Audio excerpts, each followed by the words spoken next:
The morning of May 11, 1979 in Beverly Hills did not begin with a fanfare, but with the sterile click of a deadbolt. Inside the presidential suite of the Beverly Wilshire Hotel, a neo-Renaissance landmark designed by architects Walker and Eisen in 1928, the air was stagnant.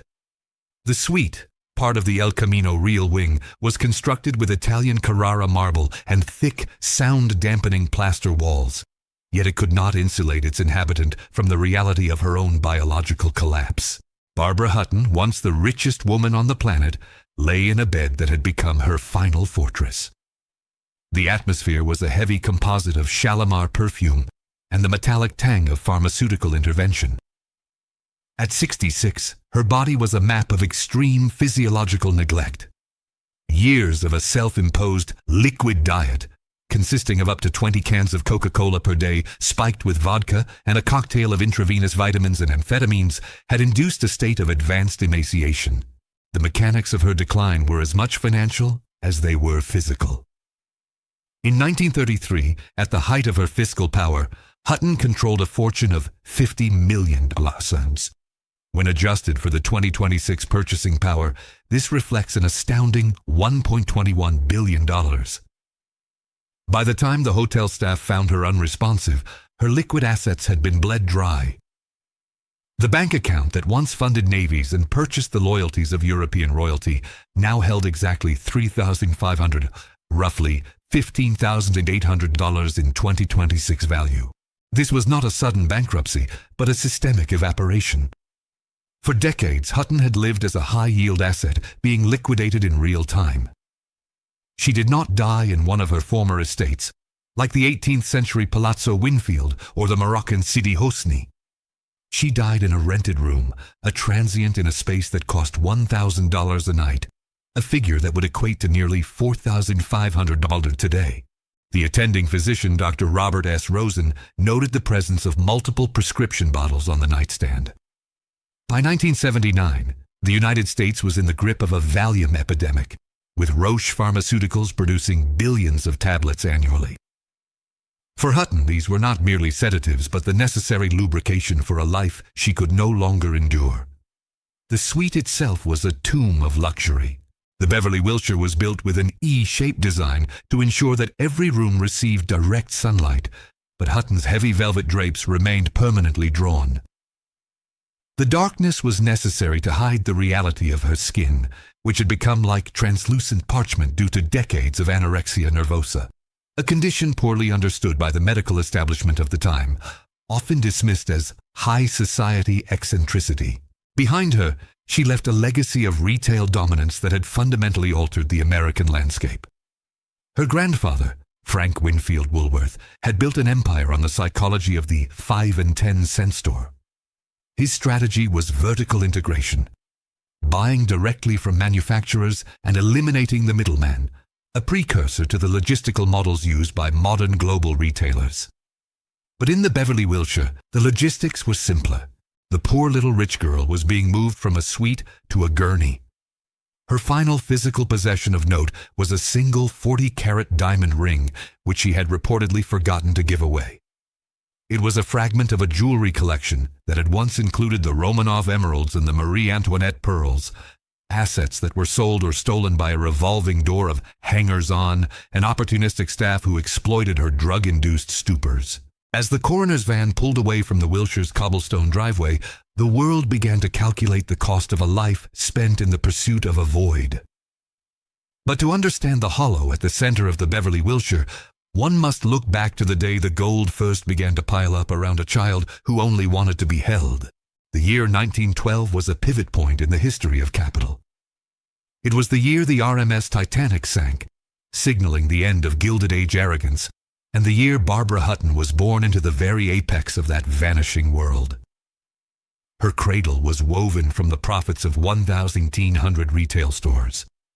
Her grandfather, F.W. Woolworth, had revolutionized consumerism by doing the unthinkable. He took goods from behind the counter and placed them on open displays, allowing customers to touch the merchandise. This shifted the power dynamic of the transaction. By 1912, the Woolworth Company was a logistical titan, utilizing a network of steamships and railcars to move millions of units of low-cost hardware and domestic goods across the Atlantic. In 1913, the Woolworth Building was completed in New York City. At 792 feet, it was the tallest building in the world, a cathedral of commerce designed by architect Cass Gilbert. It was constructed with a massive steel frame and a terracotta facade, costing $13.5 million, approximately $425 million in 2026 dollars, paid entirely in cash. While this monument to wealth rose, Barbara's domestic world was collapsing. On May 2, 1917, when Barbara was only 4 years old, she entered her mother's suite at the Plaza Hotel in New York. There, she found the body of Edna Woolworth. The official cause of death was listed as mastoiditis, but the unspoken truth circulating through the upper echelons of Manhattan was suicide by poison. Edna had been driven to despair by the chronic infidelities of her husband, Franklin Laws Hutton, a man whose primary talent was the management of other people's money. The death of Edna Woolworth triggered a legal mechanism that would define Barbara's existence. Under the prevailing estate laws of the era and the specific stipulations of the Woolworth Trust, the 4-year-old became the sole heir to a staggering fortune. In 1917, her trust was valued at $28 million. In 2026 terms, this represents a purchasing power of $865 million. She was no longer a child in the eyes of the law. She was a fiduciary entity. Her father, Franklin, a cold and distant stockbroker who later founded the firm E.F. Hutton, showed little interest in his daughter's emotional development. He saw her as an account to be managed. He quickly moved her from one cold mansion to another, leaving her in the care of a rotating staff of governesses who were instructed to maintain the child's physical safety but were never encouraged to provide maternal warmth. The isolation was architectural. Barbara was raised in environments like the Hutton Estate in Wheatley Hills, Long Island, a sprawling property designed for entertaining hundreds. Yet she often ate her meals alone in a nursery. The technology of child-rearing for the 1% in the early 20th century was one of segregation. Children were kept in separate wings, away from the serious business of the adults.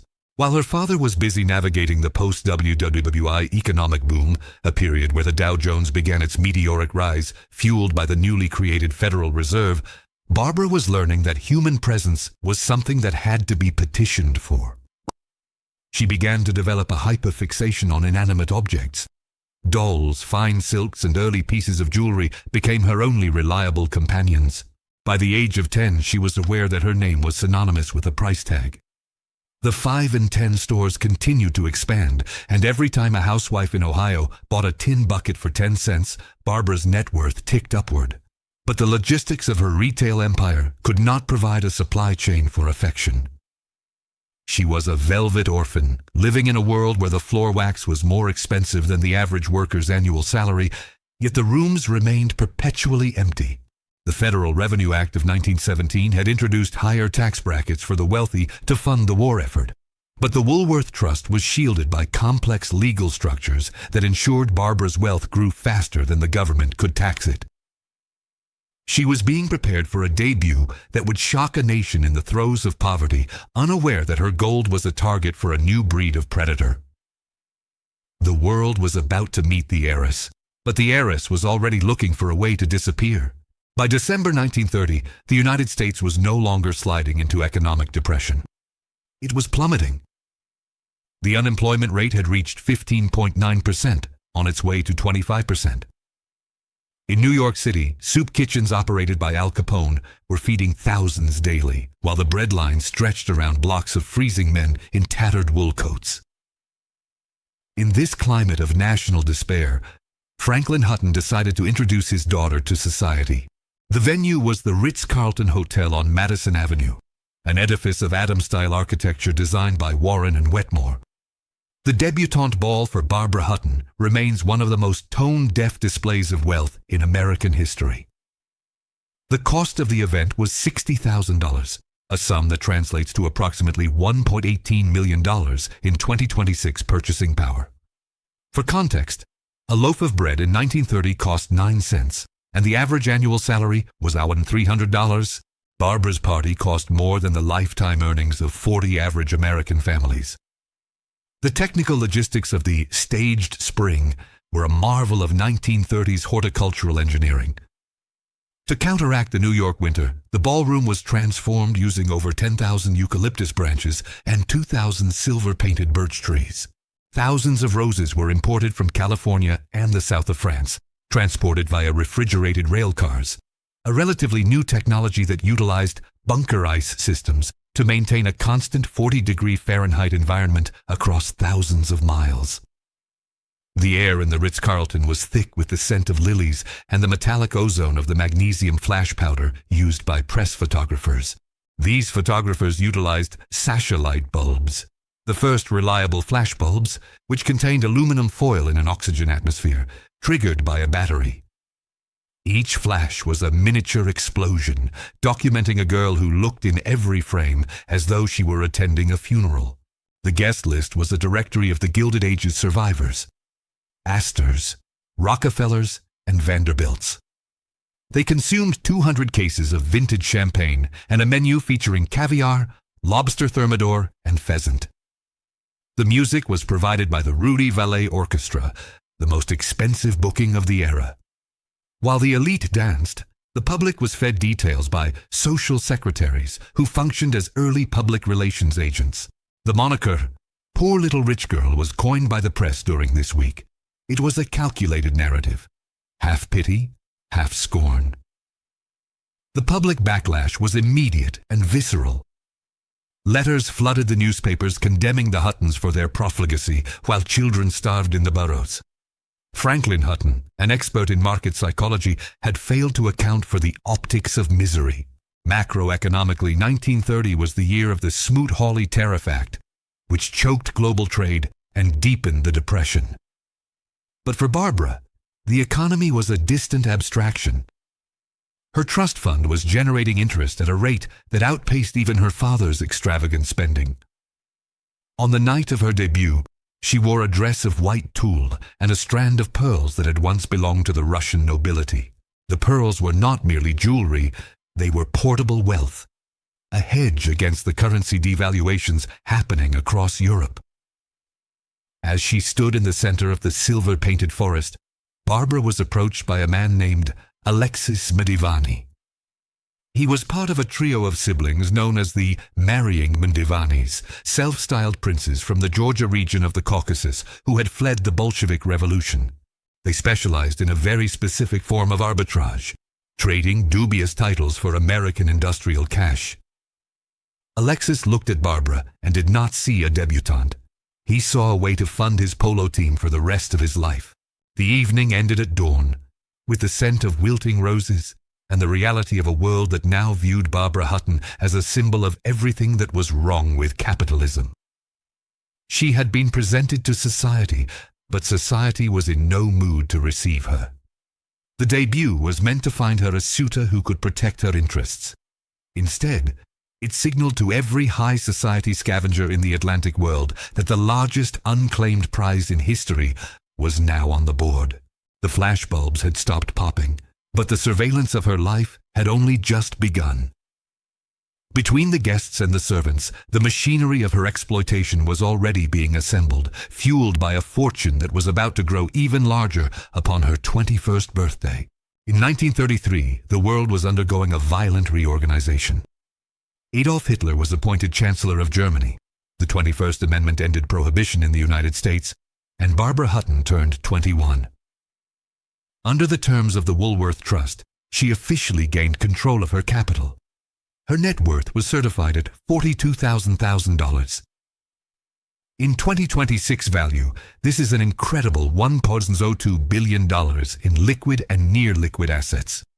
It was an amount of money that defied the gravity of the Great Depression. While the newly inaugurated Franklin D. Roosevelt declared a bank holiday to prevent a total collapse of the U.S. financial system, Barbara was shopping for a husband. She chose Prince Alexis Medivani. The marriage was a cold-blooded transaction. He provided a title that granted her entry into the European aristocracy, and she provided a dowry of $1 million. approximately $24.5 million today. The Mdivani era was defined by the acquisition of high-performance machinery and seafaring vessels. Barbara purchased the Radha, a 500-ton luxury yacht powered by twin Sulzer diesel engines, the pinnacle of marine engineering in the 1930s. The yacht required a permanent crew of 30 and cost $300,000 a year to maintain, roughly $7.3 million today. The Radha was a floating sovereign state, allowing the Mdivanese to navigate the Mediterranean while bypassing the social scrutiny of London or New York. On land, the couple moved in custom-built Rolls-Royce Phantom IIs. These vehicles featured a 7.7-liter overhead valve, straight-six engine, and a chassis that was sent to coach builders like Barker or Hooper to be fitted with bespoke bodies.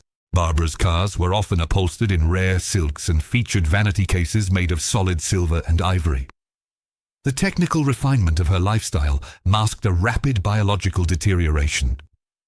It was during her marriage to Alexis that Barbara's anorexia nervosa became a chronic pathology.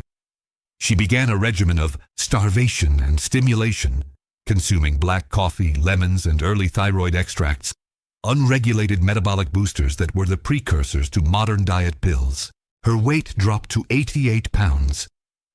Medical science in 1933 viewed this not as a psychological disorder, but as nervous exhaustion or hysteria.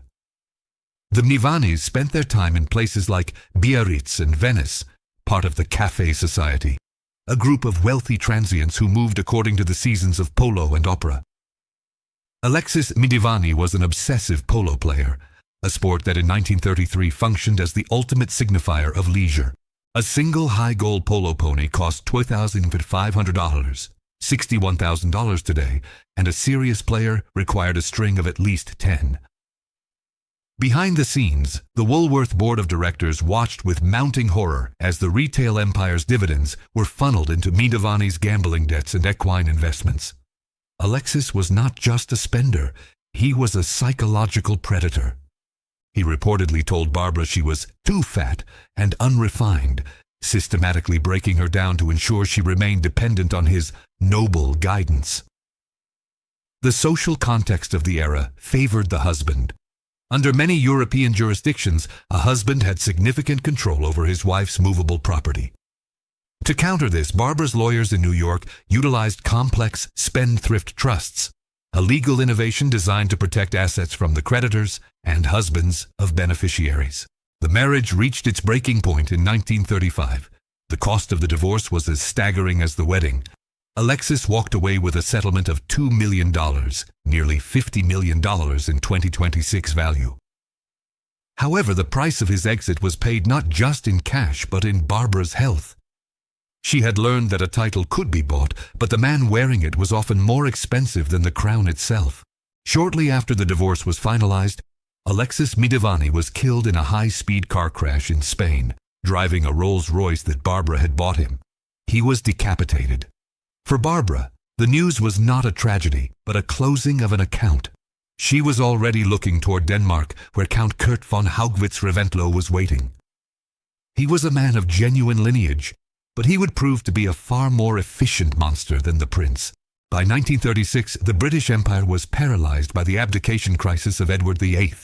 Yet the construction of Winfield House in London's Regent's Park proceeded with the mechanical indifference of immense capital.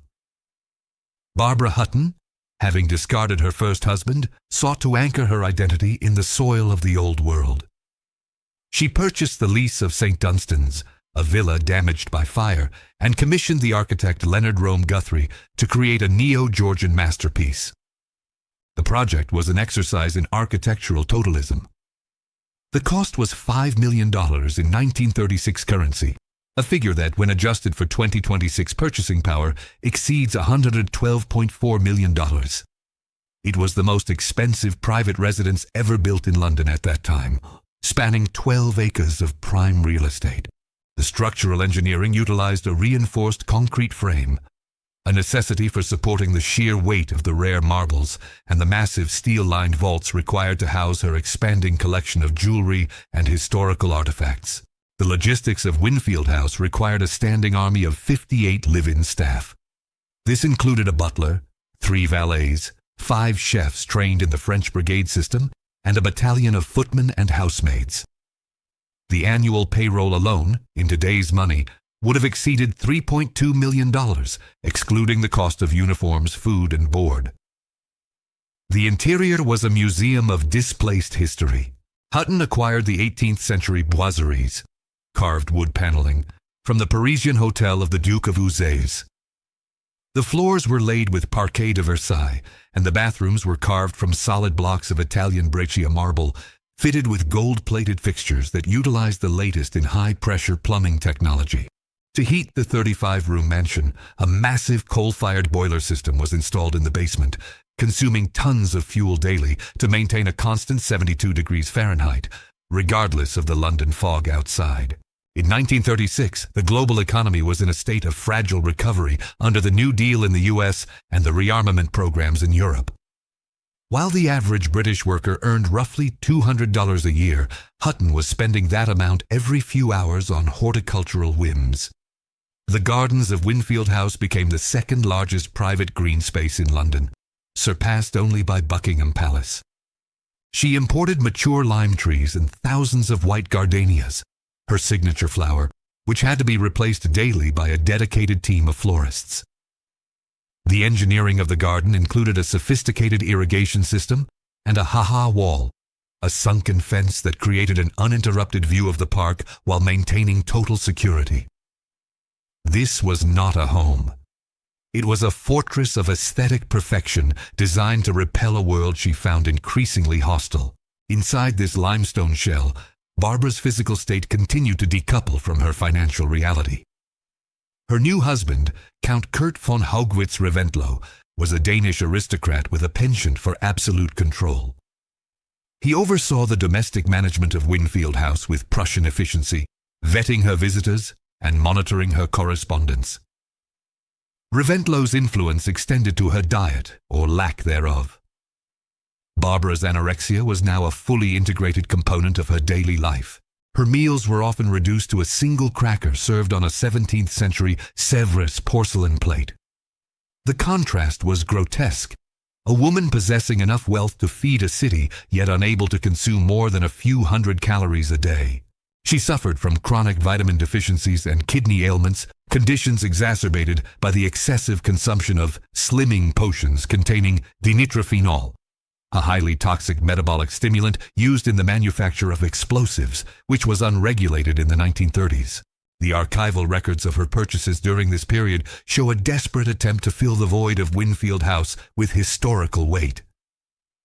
She acquired the Marie Antoinette pearls, a strand of 44 pearls once owned by the ill-fated French queen. In 1936, she paid $150,000 for them, $3.4 million today. She also purchased a suite of emeralds that had belonged to the Empress Eugénie. Each acquisition was a transaction of trauma. She was buying the relics of women who had been destroyed by their own positions. As the shadow of Nazi Germany lengthened across the English Channel and the British military began its frantic rearmament, Barbara Hutton remained insulated within her Portland stone walls, unaware that her second marriage was about to become a theater of physical and legal violence. The Count had the house, he had the staff, and he had the title. Now he wanted the principal of the Woolworth Trust itself. The year 1938 was the year of the Munich Agreement and the betrayal of Czechoslovakia, a period defined by the triumph of intimidation. For Barbara Hutton, now the Countess Haugwitz-Reventlow, the intimidation was domestic and physical. The marriage had devolved into a cycle of psychological warfare and assault. Reventlow, seeking to solidify his control over her $50 million fortune, $13 billion in 2026, systematically isolated her from her American advisors. He convinced her that the U.S. government was planning to seize her assets through aggressive new tax laws, such as the Revenue Act of 1935, which had introduced the wealth tax targeting high net worth individuals. Under extreme duress and the Count's manipulation, Barbara took the catastrophic step of renouncing her American citizenship in December 1937 to become a Danish subject. This legal maneuver was a masterpiece of self-sabotage. By renouncing her citizenship, She lost the protection of the U.S. State Department and became an expatriate, subject to a 10% exit tax on her capital and losing her right to live permanently in the United States. The Count's strategy was to move her to a jurisdiction where his rights as a husband would be paramount. The violence escalated. During one confrontation at the American hospital in Paris, Barbara was treated for severe bruising and nervous collapse. The hospital, a facility that utilized the most advanced diagnostic equipment of the late 1930s, including early X-ray machines, documented the physical cost of her title. To pacify her after these episodes, Reventlow allowed her to indulge in her only remaining vice, the acquisition of high-order gemstones. In 1938, Barbara made one of the most significant jewelry purchases in history. From Cartier, she acquired the Vladimir emeralds, a collection of massive hexagonal-cut emeralds that had been smuggled out of Russia following the 1917 revolution. These stones were of old-mine Colombian origin, characterized by a deep, chromium-rich green and a jardin of internal inclusions that proved their authenticity. She had them reset into a spectacular tiara and necklace. The technical skill required to set these stones was immense. The platinum mounts were designed to be invisible, a technique Cartier perfected to allow maximum light entry into the crystalline structure of the beryl. The price of these emeralds would be valued today at over $60 million. When she wore them, she was carrying a museum on her neck, a heavy, cold weight that served as a distraction from the bruises beneath her silk gowns. The birth of her only child, Lance Reventlow, in 1936 had done little to stabilize the marriage. By 1938, the Count had kidnapped the boy and fled to Europe, using the child as a bargaining chip in their escalating legal battle. The poor little rich girl was now a stolen mother. Her life a series of headlines in the tabloid press. This was the era of the paparazzi precursor, where photographers used the Speed Graphic 4/5 camera, a heavy, bellows-driven device that captured every tear in high contrast. The public, still reeling from the Depression, watched the spectacle with a mixture of voyeurism and disgust. They saw a woman who had given up her country for a count who beat her, a narrative that fueled the isolationist sentiment in America. As the geopolitical situation worsened, Barbara's health reached a critical threshold. Her weight dropped to 85 pounds. She began taking Benzedrine, an early amphetamine sulfate marketed for nasal congestion, but widely used by the elite to suppress appetite and maintain a manic level of energy. The chemistry of her blood was a volatile mix of stimulants and sedatives. She was trapped in a Danish legal limbo, fleeing from the Count's lawyers across the borders of a continent on the brink of total war. She had the emeralds, the titles, and the Winfield house, but she no longer had a country, a son, or a sense of safety. The mask of the Countess was cracking, and through the fissures, a more dangerous addiction was beginning to take hold. A chance encounter in California was about to offer her a temporary exit from her European nightmare, but the man waiting for her was the only one in the world who could match her fame, and he was not for sale. In 1939, as the Wehrmacht consolidated its hold on the Sudetenland and the British government initiated the mass evacuation of children from London through Operation Pied Piper, Barbara Hutton executed her own strategic retreat. The Cathedral of Commerce in New York remained her primary financial engine, but her physical presence shifted to the neutral ground of California. The move was not merely a flight from a failing marriage with Count Reventlow, but a massive relocation of liquid assets in an era of tightening capital controls. To demonstrate her commitment to the Allied cause and to mitigate the public relations disaster of her renounced citizenship, she performed a gesture of unprecedented fiscal scale. She handed over the keys of Winfield House to the United States government for a symbolic sum of $1.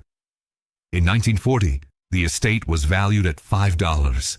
$2 million, a real estate asset worth approximately $116.5 million in 2026 purchasing power. By doing so, she converted a massive maintenance liability into a permanent diplomatic monument, now serving as the residence of the American ambassador to the Court of St. James's.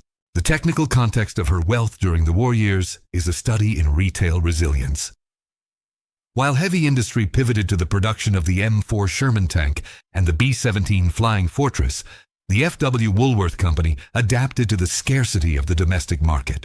The company utilized a substitute materials procurement strategy. When metals were diverted to the war production board, the 5 and 10 cent stores filled their shelves with glass, wood, and early plastics like Bakelite and polystyrene. This ensured that the dividend stream remained robust even as the global economy shifted to a command and control model.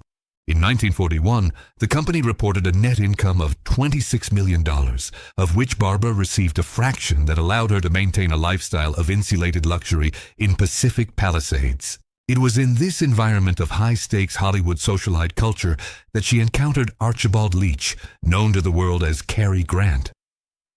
Their marriage in 1942 was a collision of two distinct types of power: inherited retail gold and the newly minted influence of the studio system. Grant was a technical pioneer in the film industry. He was one of the first A-list actors to break the studio contract system, operating as a freelance agent through his own corporation. This allowed him to negotiate a percentage of the gross profits, a move that fundamentally altered the economics of celebrity. The press, cynical and relentlessly observant, labeled the couple cash and carry. However, the financial records reveal a different narrative. Grant was the only husband in Hutton's life who refused a prenuptial settlement and paid his own way. He attempted to normalize a woman whose biology had been warped by a lifetime of excess and neglect. Macroeconomically, the early 1940s were defined by the Bretton Woods Conference and the stabilization of global currencies. But Hutton's personal economy was one of frantic philanthropy. To rehabilitate her image, she donated $10,000 a week to the Red Cross, roughly $215,000 per week in 2026 dollars. She purchased millions in war bonds, a financial instrument designed to absorb consumer liquidity and prevent inflation during the wartime boom. Yet the Hollywood normalcy was an architectural facade. She lived in a rented mansion designed by Paul Williams, the first African-American member of the American Institute of Architects, whose work was characterized by a seamless blend of English Tudor and California Regency styles. The house featured thick, seismically reinforced walls and a layout designed for high-end entertaining. Yet Hutton often spent her days in a darkened bedroom, her anorexia now entering a dangerous phase of chronic malnutrition. By 1945, as the world celebrated VJ Day and the liberation of Europe, the cash and carry union dissolved. The divorce was amicable, a rarity in Hutton's life, but it signaled her final departure from the possibility of a conventional American life. She was now a woman without a country, a mother to a son, Lance, whom she barely knew, and the possessor of a fortune that was increasingly being managed by a phalanx of accountants and lawyers rather than her own volition. The war had reshaped the borders of the world, and Barbara was looking for a new territory where her money could buy a different kind of reality. She turned her eyes toward the international zone of Tangier, a place where the laws of the modern world did not yet apply, and where the shadows were deep enough to hide a burgeoning addiction. Post-war Tangier in 1946 was a geopolitical anomaly, an international zone governed by a multinational commission, including France, Spain, and Britain. It was the world's most sophisticated tax haven and a sanctuary for the stateless and the eccentric. For Barbara Hutton, it was the perfect laboratory for her final transformation. She purchased Sidi Hosni, a sprawling palace in the heart of the Kasbah, for approximately $150,000, $2.4 million in 2026 value. The architecture of Sidi Hosni was a complex of interconnected houses dating back centuries, which she renovated with obsessive attention to Orientalist detail. She imported master craftsmen from Fez to install zellige, intricate terracotta tilework set in plaster, and mashrabia, carved cedar screens that allowed her to observe the city without being seen. The engineering of the palace was archaic. It lacked modern central heating, relying instead on massive braziers and thick wool rugs, creating an atmosphere of medieval opulence. The technical reality of her life in Tangier was defined by the pharmacological. This was the era of the Dr. Feelgood phenomenon. Hutton's daily regimen was a chemical cycle designed to bypass the limitations of her emaciated body. Her vitamins were actually a combination of dexedrine, an amphetamine for daytime energy, and seconal, a barbiturate, for sleep. This was supplemented by intravenous shots of liver extract and morphine derivatives administered by a revolving door of private physicians. The chemistry of these substances induced a state of diamond-hard mania followed by deep, catatonic depression. This was not a secret in Tangier's literary circle, which included figures like Paul Bowles, author of The Sheltering Sky, and Truman Capote. They observed Hutton as a ghost queen, being carried through the narrow streets of the Medina in a customized litera, palanquin, by 4 Moroccan servants in liveried silk. The litera itself was a masterpiece of carriage-making, lined in turquoise velvet and fitted with hidden compartments for her pills and her jewelry. In 1953, the macro context of the world was shifting toward decolonization and the Cold War. But Hutton's focus was on a 53-day marriage to Porfirio Rubirosa.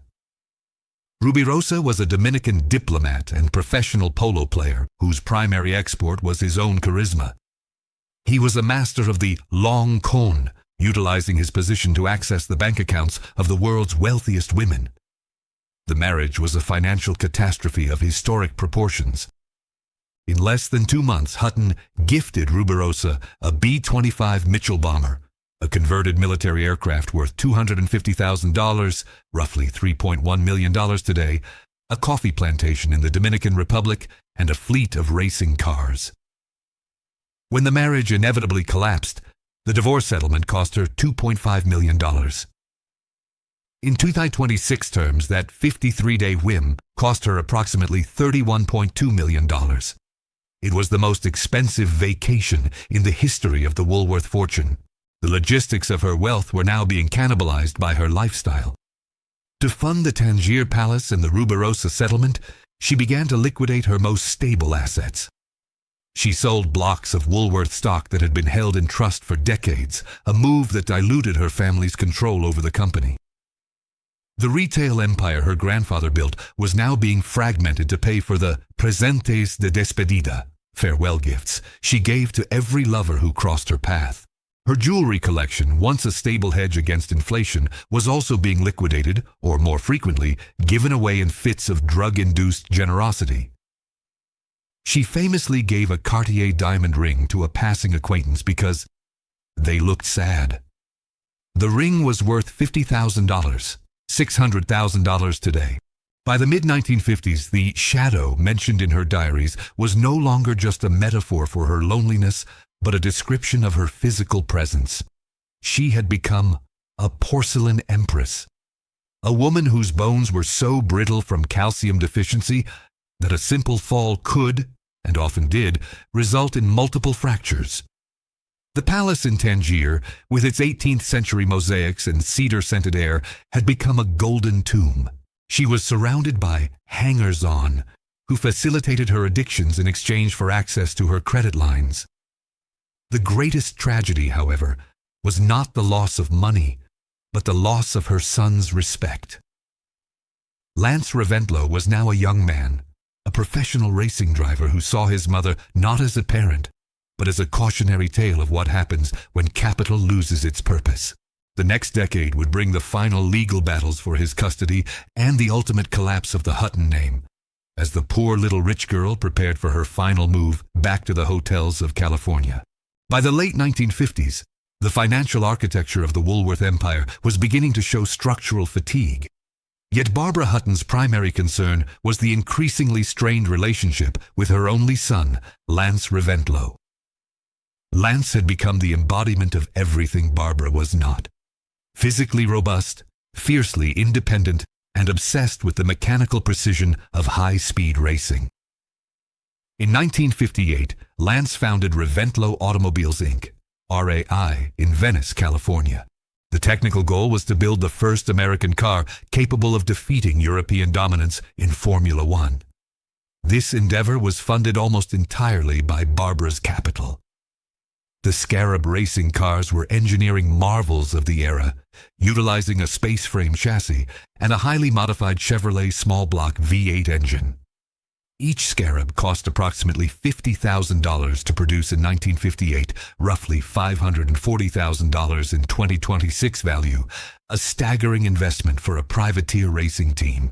While Lance sought validation through centrifugal force and the smell of high-octane fuel, Barbara was sinking further into a pharmaceutical twilight.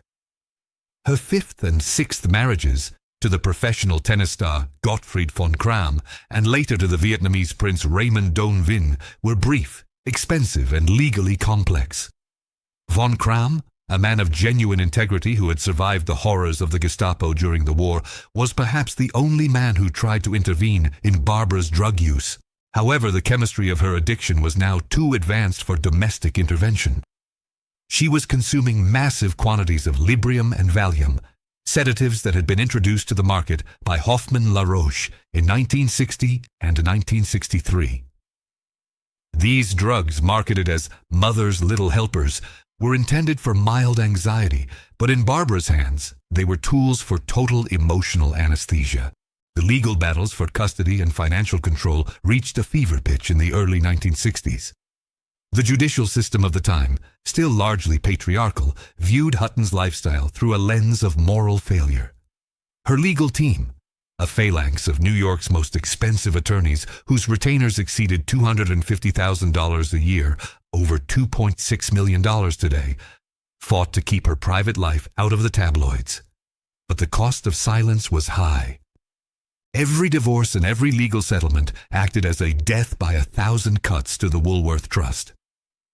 By 1960, the F.W. Woolworth Company was facing its first major threat from the rise of suburban shopping malls and the discount store model, pioneered by companies like Kmart and Walmart.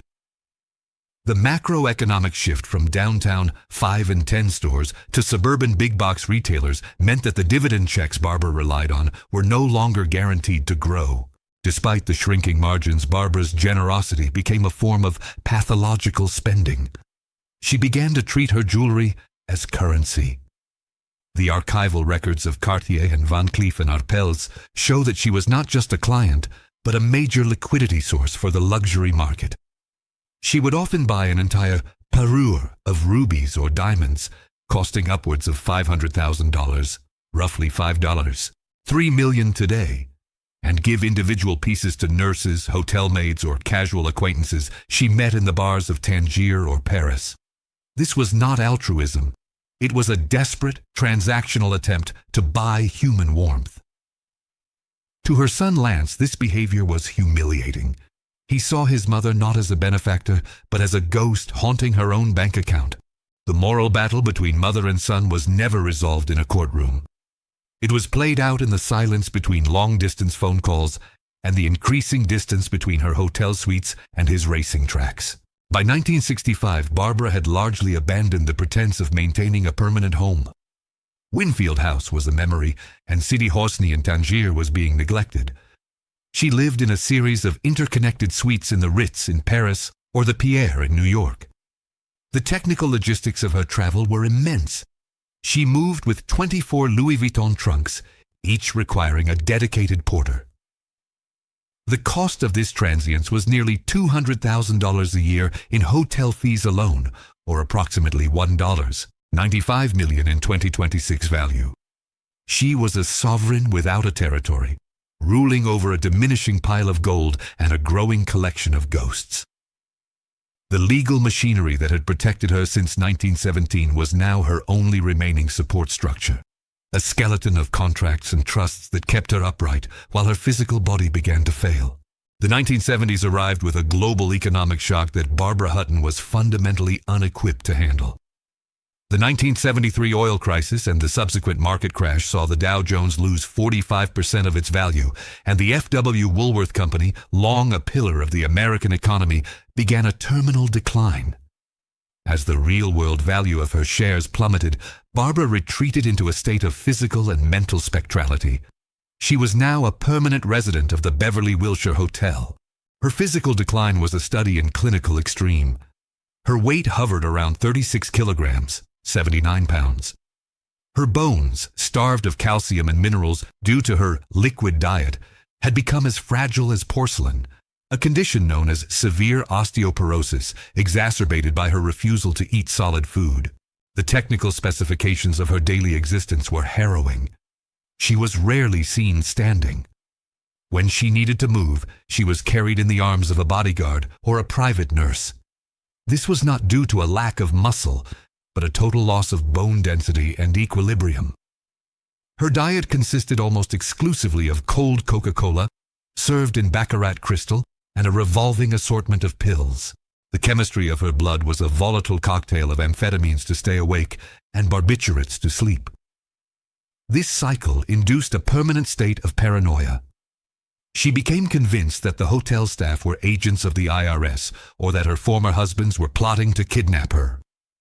To counter this, she paid for a private security detail that cost her $3,000 a week in 1974, roughly $19,000 today, to guard a door that no one was trying to enter. The year 1972 brought the event that effectively ended Barbara's will to live. On July 24th, her son Lance Reventlow was flying in a Cessna 206 over the Colorado Rockies. The aircraft, a single-engine light plane known for its reliability but vulnerable to high-altitude turbulence, encountered a mountain wave near Aspen. The pilot, an inexperienced student, lost control. The plane stalled and crashed into a box canyon, killing everyone on board instantly. Lance was 36 years old. He was the only person Barbara had ever truly loved without a financial contract involved. The news was delivered to her in her darkened hotel suite. She did not scream or cry. She simply withdrew into a deeper, more permanent silence. The Reventlow line was extinguished, and the Woolworth fortune now had no direct heir. In the vacuum left by Lance's death, the looting of Barbara's estate began in earnest. Professional, hangers-on, failed actors, minor European royalty, and opportunistic employees realized that the woman in the bed was no longer capable of tracking her assets. Jewelry began to disappear from her bedside table. Famous pieces, such as the 55-carat Pasha diamond, were sold for fractions of their value to pay for expenses that were never documented. Her accountants, paralyzed by the complexity of her offshore trusts and the declining value of her retail stock, failed to sound the alarm. The macroeconomic reality of the 1970s, high inflation and low growth known as stagflation, eroded what was left of her purchasing power. $1 in 1975 was worth 40% less than $1 in 1965, yet Barbara continued to spend as if it were still 1933. The porcelain empress spent her final years in a twilight of memory. She would often wake in the middle of the night and ask for her mother, Edna, or for her grandfather, Frank. She would reach for necklaces that had already been stolen or sold. The Beverly Wilshire suite became a museum of her own disintegration. The archival curiosity of her final years is that she remained to the very end obsessed with the 5 and 10 cent stores that had built her. She would ask for reports on store openings in towns she had never visited, a final subconscious link to the source of her gold. But the gold was gone. The empire was in ruins, and the woman who had once owned the world was now merely waiting for the hotel bill to come due for the last time. The fortune was exhausted, and the poor little rich girl was about to become the poorest woman in Beverly Hills. The physiological conclusion of Barbara Hutton's life on May 11, 1979, was not a sudden catastrophe, but the inevitable mechanical failure of an overtaxed system. At 66, her heart, the myocardium having undergone decades of progressive atrophy due to chronic malnutrition, simply lacked the electrical impulse to continue. Clinically, her death was the result of a massive myocardial infarction, but the underlying pathology was a lifetime of poor little rich girl syndrome. Decades of consuming only distilled spirits, Coca-Cola, and intravenous chemical cocktails had resulted in a state of advanced electrolyte imbalance. Specifically, a chronic deficiency in potassium and magnesium had destabilized the cardiac cell membranes, leading to a fatal arrhythmia. By the time Dr.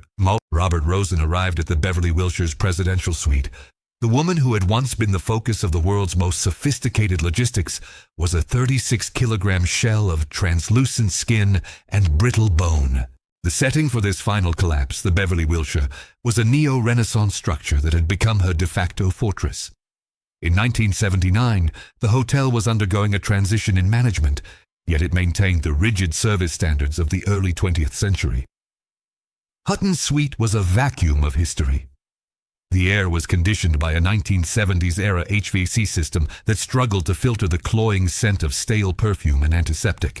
The room rate, which exceeded $1,000 per night, approximately $4,600 in 2026 value, bought her a level of invisibility that no palace could provide. Here, the logistics of neglect were perfected. Hotel staff were paid to be silent, to deliver crates of soda, and to ignore the spectral woman who was literally evaporating in the center of the room. The hotel's thick masonry served as a sound barrier, ensuring that her final gasps were not heard by the tourists shopping on Rodeo Drive just a few meters away. The macroeconomic context of 1979 provided a grim backdrop to her end. The United States was suffering through stagflation, a toxic combination of stagnant economic growth and rampant inflation, which peaked at 13.3% that year. The misery index, a term coined to measure the social cost of the economy, was at an all-time high. For the Woolworth Corporation, the year was a disaster. The company was struggling to compete with the rise of big box retailers and the aggressive expansion of the Kmart Corporation. The very source of Barbara's wealth was being cannibalized by a new era of high-volume, low-margin retail that her grandfather would not have recognized. While the country stood in long lines for gasoline due to the Iranian Revolution's impact on global oil supplies, Barbara's liquid assets were reaching their own terminal zero. The final tally of her estate was a source of dark fascination for the probate lawyers. The woman who had inherited $50 million in 1933, over $1.2 billion in 2026, had spent it all. Her expenditures over 46 years reflect a burn rate of approximately $26 million per year in modern currency. This capital was not invested in industry or infrastructure, but dissipated into settlements for 7 husbands, the purchase of dubious titles, and the reckless distribution of jewelry. Her final bank statement showed $3,500. There were no heirs present at the end. Her son Lance had been dead for 7 years, and her friends were largely creditors or opportunistic employees. The legal transition of her remaining effects was governed by the California Probate Code, which in 1979 was beginning to modernize, but still required a lengthy and expensive public accounting of her failures. As her body was removed from the Beverly Wilshire through a service entrance to avoid the paparazzi, the world began to realize that an entire epoch of American wealth was ending. The Gilded Age, which had survived through the Depression and the war, was finally being buried in a California mortuary. The autopsy revealed a body so depleted of minerals that her bones resembled the very porcelain she had spent millions to collect. She died in a rented room because she had spent her life buying everything except a home. The gold had been spent, the Principes had departed, and the Cathedral of Commerce was closing its doors. But the mystery of where the jewels went, and who actually profited from her destruction, would provide one final chapter for the archivists of the Era of Gold. The legacy of Barbara Hutton is not found in a family line or a philanthropic foundation, but in the fragmented distribution of her physical possessions. After her death, the Great Liquidation began. The primary survivors of the Woolworth fortune were the auction houses, specifically Sotheby's and Christie's, which spent the following decades selling off the Hutton provenance to a new generation of global billionaires. In 1988, her jewelry collection was auctioned in Geneva. The technical specifications of these pieces, such as the Cartier Tiger Clips or the 100-carat Pasha diamond, became the gold standard for high jewelry investment. In 2014, a jadeite necklace she had received as a wedding gift in 1933 sold for $27.4 million, roughly $38 million today, a record-breaking figure that proved her aesthetic taste was far more durable than her financial management. The architectural ruins of her life offer a stark contrast in preservation. Winfield House, the mansion she built in London for $5 million in 1936, $112 million today, remains one of the most prestigious diplomatic residences in the world. It serves as a permanent monument to American soft power. Its neo-Georgian facade and manicured 12-acre gardens meticulously maintained by the U.S. State Department. In contrast, her palace in Tangier, Sidi Hosni, underwent a period of decay before being sold and subdivided. The zellige tiles and cedar screens she commissioned from Moroccan masters now belong to a series of private owners who have stripped the Hutton name from the gates. The transition of these properties reflects the macro-evolution of the 20th century, from the era of individual dynastic wealth to the era of institutional and state-controlled assets. The F.W. Woolworth Company, the engine of her tragedy, met a similarly clinical end. In 1997, after years of financial bleeding and failed restructuring attempts, the company closed the last of its iconic 5 and 10 stores in the United States. The corporation rebranded itself as the Venator Group and eventually shifted its entire focus to athletic footwear under the name Foot Locker. The transition from the Cathedral of Commerce to a sneaker retailer is the ultimate irony of the Woolworth legacy. The empire that was built on the nickels and dimes of the American working class was eventually consumed by the rise of casual consumerism. Today, the Woolworth building in New York, once the tallest in the world, has had its upper floors converted into luxury condominiums, where a new class of technocratic elite lives in the spaces where Barbara's grandfather once counted his coins. Secondary characters who orbited her fortune met varied ends. Her husbands, those who survived her, largely disappeared into the footnotes of social history, their titles often proving to be their only lasting asset. The hangers-on who looted her hotel suites in her final years were rarely prosecuted. The chaos of her drug-induced stupors made legal proof of theft nearly impossible. Her only son, Lance Reventlow, remains a cult figure in the world of automotive engineering, his Scarab racing cars now prized as multi-million-dollar collector's items, the only part of the Hutton fortune that was ever invested in the creation of something technically original. Lance's death ensured that there would be no Hutton dynasty, only a collection of stories used to warn the children of the 0.1%. In the final analysis, Barbara Hutton was a woman who was deconstructed by the very capital that was meant to protect her. She was a biological casualty of a retail revolution that democratized consumerism, but isolated the producers. Her life proved the theorem of diminishing returns as applied to human happiness. The more she spent, the less she felt. The $50 million she inherited was enough to buy 7 Principes, a dozen palaces, and the finest gemstones in human history, but it could not buy a single night of genuine peace. She remains the poor little rich girl, not because of her sadness, but because she was the first to demonstrate that in the modern age, wealth is not a possession, but a predatory force that consumes the possessor. Barbara Hutton spent her life trying to buy what the world gave her for free at birth, a name. In the end, she discovered that the only thing money truly buys is a more expensive room in which to be alone.